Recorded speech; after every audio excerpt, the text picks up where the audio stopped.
କୋଣାର୍କ ମନ୍ଦିର 13 ଶତାବ୍ଦୀର ସୂର୍ଯ୍ୟ ମନ୍ଦିର, ଯାହାକି ଓଡ଼ିଶାର ପୁରୀ ଜିଲ୍ଲାରେ ଅବସ୍ଥିତ।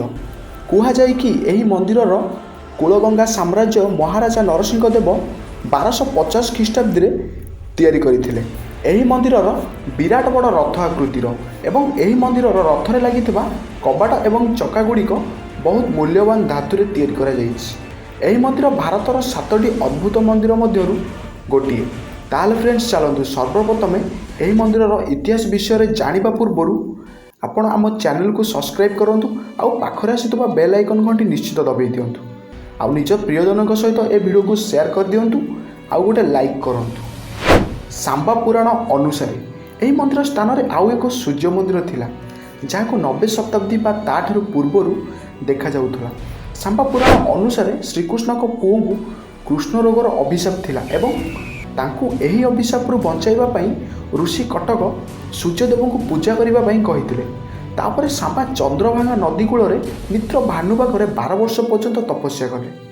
ବାସ୍ତବରେ କୋଣାର୍କ ମନ୍ଦିର ଶାମ୍ବାଙ୍କ ବିଶ୍ୱସତକୁ ଦର୍ଶାଇଛି। ପ୍ରଥମ ଶତାବ୍ଦୀ ଆରମ୍ଭରେ ସମୁଦ୍ର ପାଖରେ ଗୋଟିଏ ଗାଁ ଥିଲା, ଯାହାକୁ କେଉଁପର କୁହାଯାଉଥିଲା ଆଉ ଆଜି ତାହାକୁ କୋଣାର୍କ ବୋଲି କୁହାଯାଏ। ଯେବେ ବି ପରମ୍ପରା ଏବଂ ଇତିହାସ କଥା ଉଠେ, ସେତେବେଳେ ଓଡ଼ିଶାରେ ଗୋଟିଏ ଗୋଟିଏ ମନ୍ଦିର ଲୋକଙ୍କୁ ଆକର୍ଷିତ କରେ। ତାହେଲେ ଫ୍ରେଣ୍ଡସ୍, ଚାଲନ୍ତୁ ଜାଣିବା କୋଣାର୍କ ମନ୍ଦିରର ବାସ୍ତୁକଳା ବିଷୟରେ। କୋଣାର୍କ ମନ୍ଦିର ନିଜର ଅଦ୍ଭୁତ ବାସ୍ତୁ କାରୁକାର୍ଯ୍ୟ ପାଇଁ ଦୁନିଆର ପ୍ରସିଦ୍ଧ ମନ୍ଦିରମାନଙ୍କ ଭିତରୁ ଗୋଟିଏ। ଭଗବାନ ସୂର୍ଯ୍ୟଦେବଙ୍କୁ ସମର୍ପିତ କରାଯାଇଥିବା ଏହି ମନ୍ଦିର ଭାରତର ମଧ୍ୟକାଳୀନ ଏବଂ ଅଦ୍ଭୁତ ନମୁନା। ଏହି ମନ୍ଦିର ନିର୍ମାଣରେ ଲାଲ ବା ଲୁହା ପଥର ବ୍ୟବହାର କରାଯାଇଛି। ଏହି ମନ୍ଦିର ସ୍ଥାପନ ରାଜା ନରସିଂହ ଦେବଙ୍କ ଦ୍ୱାରା କରାଯାଇଥିଲା। କୋଣାର୍କ ମନ୍ଦିର ନିଜର ଅଦ୍ଭୁତ ଆକାର ଆଶ୍ଚର୍ଯ୍ୟଜନକ ବାସ୍ତୁକଳା ପାଇଁ କେବଳ ଭାରତର ଲୋକମାନଙ୍କୁ, ଏହା ସମଗ୍ର ଦୁନିଆର ଲୋକଙ୍କୁ ଆକର୍ଷିତ କରେ। ମନ୍ଦିରକୁ ଏହିପରି ଭାଗରେ ତିଆରି କରାଯାଇଛି କି ଏହା 12ଟି ଚକା ବିଶିଷ୍ଟ 7ଟି ଘୋଡ଼ା ସହ ସଜାଯାଇଥିବା ଏକ ରଥ ଭଳି ଦେଖାଯାଏ।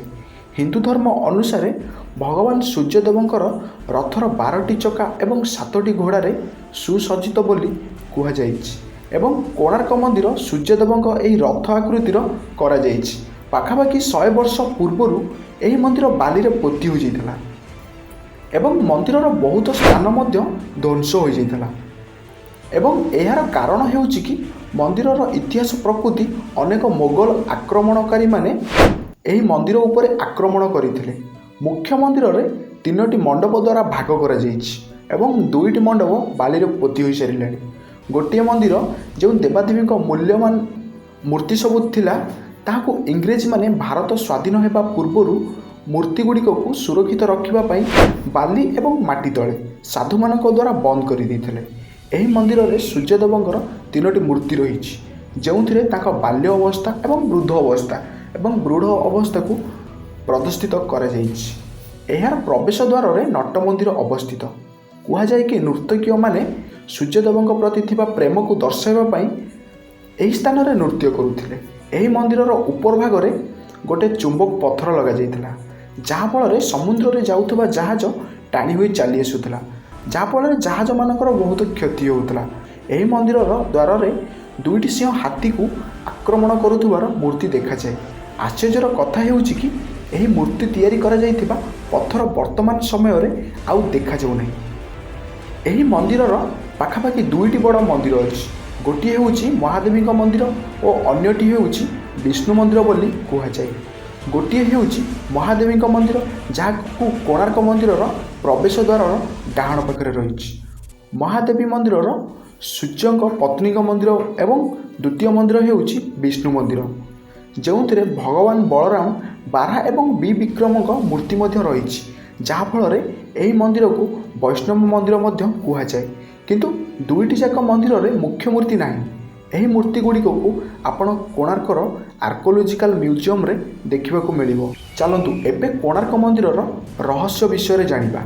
ଆଶ୍ଚର୍ଯ୍ୟଚକିତ କରୁଥିବା ପ୍ରାଚୀନ ଅଦ୍ଭୁତ ନିର୍ମାଣ କଳାର ନମୁନା ହେଉଛି ଏହି ମନ୍ଦିର।